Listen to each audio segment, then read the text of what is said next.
Assalamualaikum warahmatullahi wabarakatuh. Salam guru penggerak.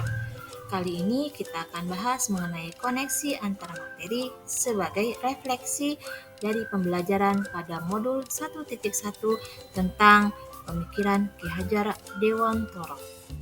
Namun sebelum kita mulai, perkenalkan, nama saya Ayi Kurniati, calon guru penggerak angkatan 9 dari SMA Negeri 13 Pekanbaru, Kota Pekanbaru, Provinsi Riau.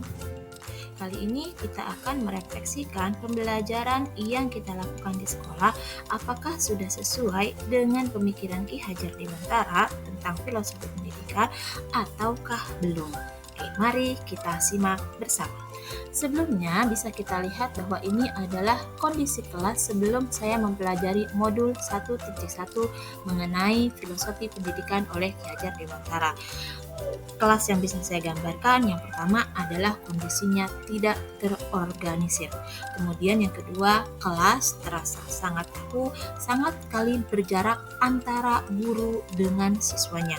Kemudian juga kelas terasa sangat bosan karena sumber informasi hanya diperoleh dari guru saja, sementara siswa hanya menyimak. Mengapa hal ini terjadi?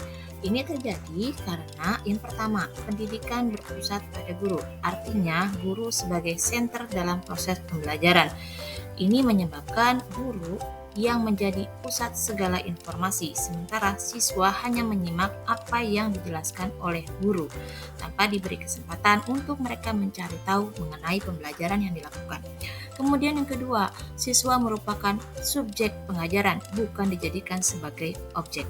Ini menyebabkan pembelajaran berpusat pada guru, tidak berpusat pada siswa.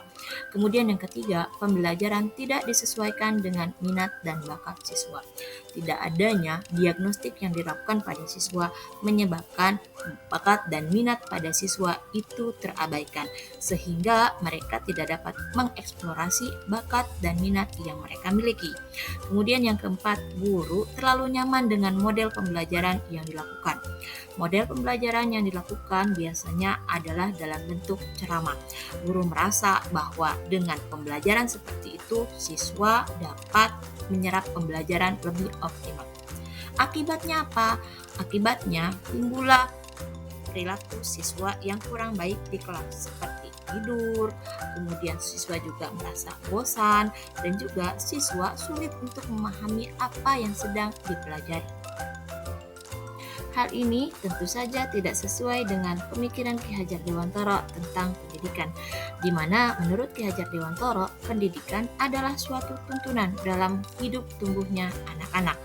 Maksudnya adalah pendidikan hanya menuntun segala kodrat yang ada pada anak, baik itu kodrat alam maupun kodrat zaman. Ini dimaksudkan agar mereka dapat mencapai keselamatan dan kebahagiaan yang setinggi-tingginya, baik itu sebagai manusia maupun sebagai anggota masyarakat. Lalu bagaimana seharusnya pendidikan yang diberikan pada anak? Menurut Ki Hajar Dewantara, pendidikan yang diberikan pada anak harus memperhatikan beberapa hal berikut. Yang pertama, pendidikan yang diberikan sesuai dengan kodratnya. Terdapat dua kodrat pada anak, yaitu kodrat alam dan kodrat zaman. Kodrat alam adalah kodrat mengenai alam di mana siswa itu berada. Sementara kodrat zaman adalah kodrat di mana zaman yang akan mereka hadapi ke depannya. Untuk itu, pendidikan harus dapat mengakomodasi kedua kodrat tersebut sehingga mereka dapat menjalankan kehidupan di masa yang akan datang dengan baik. Kemudian yang kedua, pendidikan dimaksudkan untuk mencapai keselamatan dan kebahagiaan baik sebagai individu maupun sebagai anggota masyarakat. Maksudnya adalah siswa dapat memberikan kebebasan terhadap dirinya untuk mengeksplorasi apa yang mereka miliki, sehingga bakat dan minat yang mereka miliki dapat dijadikan sebagai modal untuk menghadapi tantangan pada zamannya nanti. Selain itu, pendidikan juga dapat memperbaiki laku mereka. Budi pekerti akan menjadi dasar mereka dalam menghadapi tantangan zaman di masa yang akan datang. Konsep pemikiran tersebut saya dapatkan setelah saya mempelajari modul 1.1 mengenai filosofi pendidikan oleh Ki Hajar Dewantara. Saya juga mulai memahami bahwa pendidikan itu tidak sesederhana yang dipikirkan. Ada banyak hal yang harus dirubah ketika kita melakukan proses pembelajaran. Yang terutama adalah mindset kita tentang mengajar. Ini harus kita betulkan supaya kita bisa selaras dengan konsep yang diajarkan oleh Ki Hajar Dewantara. Sebagai aplikasi dari penerapan pada modul 1.1, saya melakukan langkah-langkah untuk memperbaiki pembelajaran yang sudah saya lakukan. Langkah-langkah ini saya ambil sesuai dengan prinsip Ki Hajar Dewantara. Langkah-langkah tersebut adalah yang pertama, merdeka dalam pembelajaran. Anak akan belajar sesuai dengan kodratnya, baik itu kodrat alam maupun kodrat zaman. Yang kedua, pembelajaran dilakukan dengan melihat minat dan bakat anak. Kemudian kita mengeksplorasi dan mengembangkannya, sehingga anak dapat mengeksplorasi potensi yang ada pada dirinya yang dapat menjadi bekal untuk mereka menghadapi tantangan zaman di masa yang akan datang. Kemudian pendidikan yang dilakukan itu berpihak kepada anak, di mana anak bukan lagi sebagai subjek tapi sudah dijadikan sebagai objek pendidikan. Anak menjadi center untuk pendidikan yang dilakukan.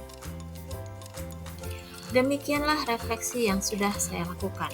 Dengan mempelajari modul 1.1, saya dapat berkesimpulan bahwa saya lebih memahami bagaimana pendidikan harus diterapkan pada anak, sehingga pendidikan yang dilakukan itu dapat sesuai dengan pemikiran Ki Hajar Dewantara, di mana dengan pendidikan anak dapat mencapai keselamatan dan kebahagiaan yang setinggi-tingginya, baik mereka sebagai manusia maupun mereka sebagai anggota masyarakat.